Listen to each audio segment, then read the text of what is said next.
नमस्कार मित्रांनो, आपल्या चॅनलवर तुमचे स्वागत आहे. आपल्या चॅनलवर आपण अगदी खरेखुरे आणि जसेच्या तसे रिव्ह्यू देत असतो. आपल्या स्टोरीमध्ये बिलकुलच बनावट रिव्ह्यू नाही आहेत.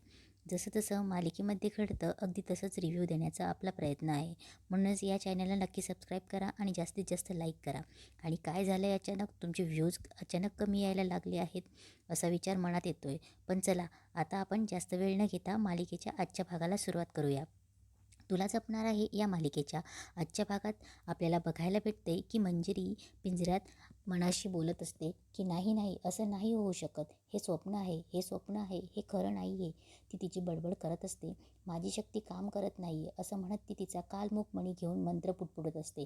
पण काहीही होत नसतं. तिकडे अथर्व, मीरा, अंबिका आणि शिवनाथ एका कोपऱ्यात बसून बोलत असतात.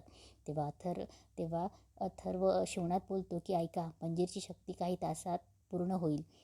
त्यामुळे ती पिंजऱ्यातून आपल्यावर आघात करू शकत नाही, पण त्यामुळे आपल्याला गप्प बसून चालणार नाही. शत्रूला निर्बल मानणं हीच सगळ्यात मोठी चुकी असते. त्यामुळे आपल्याला आता शांत बसता येणार नाही. तेव्हा मीरा बोलते की पण बाबा, आपण काय करायचे? शिवनाथ बोलतो की आपल्याला कुर्मसिद्धीला सुरुवात करावी लागेल. यासाठी आपल्याला पंचधातूची कासवाची मूर्ती बनवावी लागेल आणि हे पंचधातू आपल्याला रामपुरेच्या घरातूनच घ्यावे लागतील. बाहेरचं काही चालणार नाही. रामपुरेच्या यांच्या वास्तूलाच पाच धातू हे विधी सिद्ध पंचधातूचे हे विधी सिद्ध करू शकतील. तेव्हा अथर्व बोलतो की ठीक आहे बाबा, आम्ही लवकरात लवकर या वस्तू गोळा करण्याचा प्रयत्न करतो. तेवढ्यात शिवनाथ बोलतो की उत्तम, मी उद्याच या विधीचा प्रारंभ सुरू करतो. यावेळी आपल्याकडून कुठलीही चूक घडता कामा नये याची काळजी घेऊया आपण. तेव्हा शिवनाथ मंजिरीकडे बघतो आणि बोलतो की इतकी वर्ष मृत्यूचे तांडव घातल्याने या बाईचा आता अधर्माचा अंत होईल. आता तिच्यासमोर तिच्या सामर्थ्याचा अंत घडवून आपण. तेव्हा मंजिरी पिंजऱ्यातून स्वतःशीच बोलत असते की काय बोलतायत हे, कसली एवढी चर्चा करतायत हे, मला काहीतरी करावं लागेल, काहीतरी करावंच लागेल.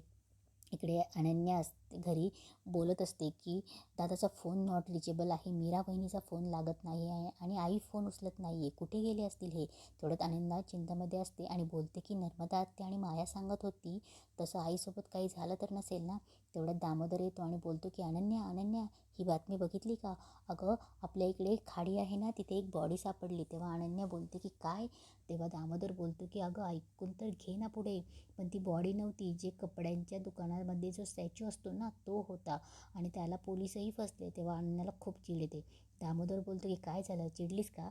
तेवढ्यात अथर्व आणि मीरा येतात. तेव्हा अनन्या बोलते की दादा कुठे होतात तुम्ही? अरे मला सांग, काय केलेस तुम्ही आईसोबत? तेव्हा अथर्व बोलतो की काय बोलतेस तू हे? तेव्हा अनन्या बोलते की मला माहिती आहे, तुम्ही मला फसवलं आहे, तुम्ही ती लिंब दिली, ती आईच्या पायाशी चिरडली. तेव्हा अथर्व बोलतो की अनन्या काय बोलतेस तू? असं काहीही नाही आहे आणि मला माहिती नाही आहे आई कुठे.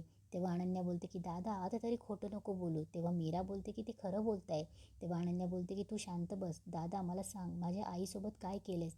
तिला जर काही झालं ना तर मी या मीरा बहिणीला सोडणार नाही. या मीरा बहिणीमुळे सगळं झालं आहे. तेव्हा अथर्व बोलतो की अनन्या, मीराला काहीही बोलायची गरज नाही आहे. तेव्हा अनन्या बोलते की गरज आहे, मी पोलीस कंप्लेंट करणार आहे. ती मीराकडे बघून बोलते. पण काय होतं ना ते बघू. तेव्हा अथर्व बोलतो की फाईन, तुला जे वाटतं ना ते तू करू शकतेस. अथर्व पुढे बोलतो की मी वेदाला भेटायला चाललो आहे. अथर्व चालला जातो, मीराही जायला लागते. तेव्हा अनन्या तिला अडवते आणि बोलते की मीरा वहिनी, माझी आई कुठे आहे?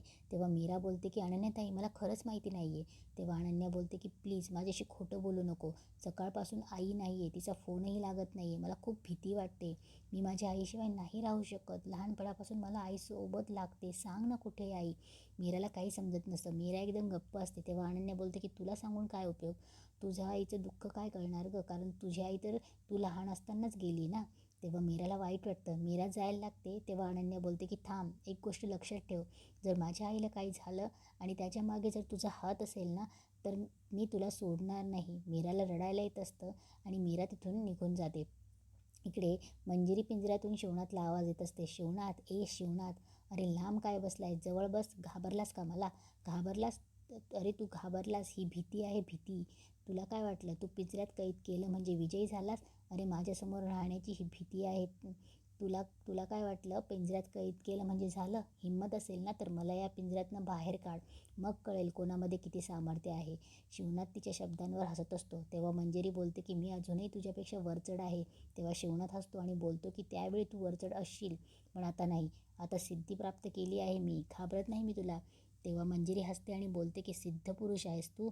अरे खरा सिद्ध पुरुष शत्रूला पिंजऱ्यात ठेवत नाही, समोरासमोर लढतो. मंजिरी त्याला डिवचते की अरे तू सिद्ध पुरुष कसला, तू तर पुरुषच नाहीस. म्हणून तुझ्या दोन्ही पोरींना तुझ्या सावलीशिवाय वाढावं लागलं. हे ऐकून शिवनाथला थोडं ट्रिगर होतं.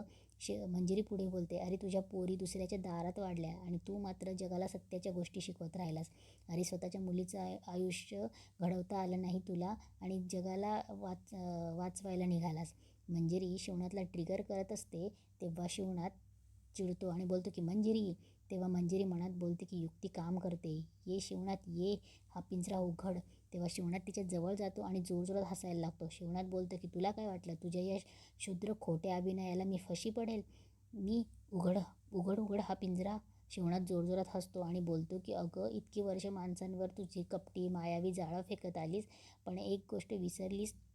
ज्या माणसाने स्वतःच्या मनावर विजय मिळवला आहे त्याला तुझ्या मायावी जाळं बांधून नाही घालू शकत. आणि आता राहिला प्रश्न माझ्या लेकींचा, त्यांच्या अश्रितासारखं वाढण्याचा, माझ्या पुरुषत्वाचा. तर एक गोष्ट लक्षात ठेव मंजिरी, कोणाचं पुरुषत्व सिद्ध करण्यासाठी ही लढाई नव्हतीच कधी आणि असणारही नाही. हे युद्ध आहे नियतीचं. सत्य आणि असत्याच्या जगात आणि पुरुष भेद नसतो. तिथे हिशोब असतो फक्त कर्माचा. माझ्या लेकींच्या वाटेला जे काही आलं ना तो नियतीचा खेळ होता, पण त्यांना मिळालेल्या प्रत्येक आघाताने प्रत्येक वेदनेने त्यांना फक्त एकाच उद्दिष्टाने घडवलं आहे, ते म्हणजे मंजिरीचा अंत. मंजिरी हसते आणि बोलते की नियती, सत्य, अरे कुठल्या जगात दुनियेत जगतोयस तू शिवनाथ? एक कलयुग आहे, कलयुग. इथे सत्याला किंमत नसते, सामर्थ्याला असते. धर्माने जिंकत नसतो, डाव जिंकतो, कपट जिंकतो. ज्याच्या हातात शक्ती असते ना शिवनाथ, त्याचाच विजय होतो. मान्य आहे मला, आता डाव तुझ्या हातात आहे, पण तो कायम तुझ्याच हातात राहील असं नाही. वेळ फिरते शिवनाथ आणि ज्या दिवशी वेळ फिरेल ना त्या दिवशी तुझं सत्य तुझ्याच डोळ्यांसमोर रक्तबंबाळ होईल शिवनाथ. तेव्हा शिवनाथ जोरात ओरडतो मंजिरी. तेव्हा मंजिरी जोरजोरात हसत असते. वरती विजांचा कडकडाट होतो आणि मंजिरीचा कालमुखमणी चमकायला लागतो. शिवनाथ मनात बोलतो की मंत्राचा परिणाम संपलाय, तिची शक्ती परत आली आणि शिवनाथ तिथून निघून जातो. इकडे मीरा तिच्याच विचारांमध्ये असते. तेवढ्यात अथर्व येतो आणि मीराला बोलतो की मीरा, मी वेदाच्या खोलीत गेलो होतो. वेदा परत वेगळी वागायला लागली. म्हणजे मी जेव्हा गेलो तेव्हा ती नॉर्मल होती. तिने माझ्याकडे पिलो घेतला, डॉल मागितली आणि अचानक पुन्हा वेगळी वागायला लागली आणि तिने मला रूममधून बाहेर काढून दिलं.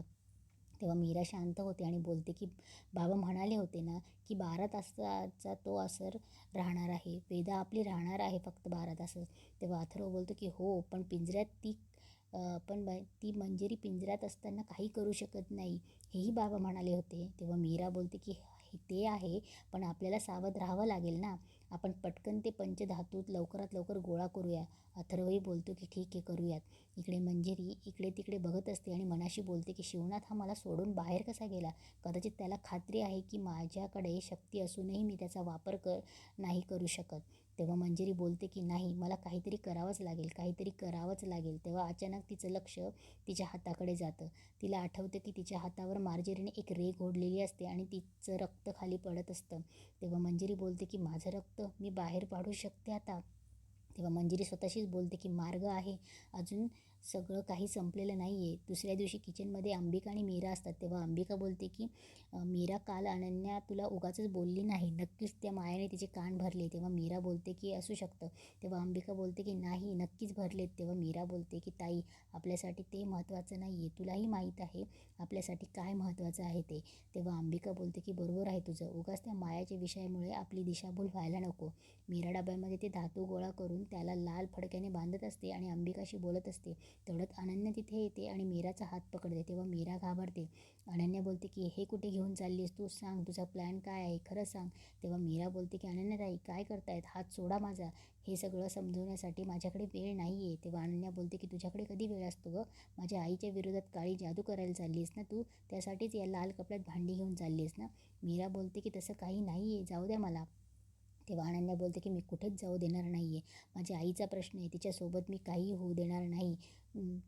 मी लवकरच पोलीस स्टेशनला जाणार आहे. तेव्हा मीरा बोलते की अनन्याताई असं काही नाही आहे, थोडा धीर धरा, लवकरच तुम्हाला सत्य कळेल. तेव्हा अनन्या बोलते की 1 मिनिट असं म्हणत ती भांडी मीराकडून हिसकावून घेण्याचा प्रयत्न करते. मीरा बोलते की सोडा अनन्याताई सोडा. अनन्या ते भांडे बिलकुल सोडत नसते. अंबिका बोलू लागते की अनन्या, आणि मग अंबिका तिची शक्ती वापरते. ती चुटकी वाजवून अनन्याला तिथेच फ्रीज करते. अनन्या तशीच्या तशी स्तब्ध उभी राहते. तेव्हा मीरा अंबिकाकडे बघते आणि बोलते की ताई. तेव्हा अंबिका बोलते की वेळ नाही आपल्याकडे, घे आणि चल. तेव्हा मीरा ते सामान घेते आणि पटकन निघून जाते. अंबिका अनन्याकडे बघून बोलते की सॉरी अनन्या, मला तुझ्यासाठी हे करायचं नव्हतं, पण माझ्याकडे दुसरा काही पर्याय नव्हता. तिकडे अथर्व त्याच्या खोलीत फोटोच्या अल्बम बघत बसलेला असतो. त्याच्यात वेदाचे फोटो आणि अंबिकाचे फोटो असतात. त्याला अंबिकाचा फोटो दिसतो आणि तो फोटो बघून तो लगेच फ्लॅशबॅकमध्ये जातो. त्याला फ्लॅशबॅकमध्ये त्याचे आणि अंबिकाचे सुंदर क्षण आठवू लागतात. त्याला हेही आठवतं की जेव्हा पहिल्यांदा त्याने अंबिकाचा आवाज ऐकला होता, आणि इकडे अंबिकाचा आवाज ऐकला होता तोही आत्ता, जेव्हा की अंबिकाच्या आत्म्याचा आवाज. आणि इकडे मंजिरी तिच्या हातावर ओढलेल्या त्या चिरीतून निघलेल्या रक्ताचा हात लावत असते. अचानक तिच्या हातावर प्रकाश पडायला लागतो आणि तिचा हात चमकायला लागतो. तेव्हा मंजिरी जोरजोरात हसायला लागते आणि बोलते की नियती नियती, हे लोक सतत नियतीचा जप करत बसतात ना, पण ती नियती माझं काहीही वाकडं करू शकत नाही. माझं रक्त जमिनीवर सांडणं हे नियतीचाच भाग होता, आणि आता हीच नियती मला या पिंजऱ्यातून बाहेर काढेल. इथेच मालिकेचा आजचा भाग संपतो आणि उद्याचा भाग बघणं खूपच महत्त्वाचं ठरणार आहे.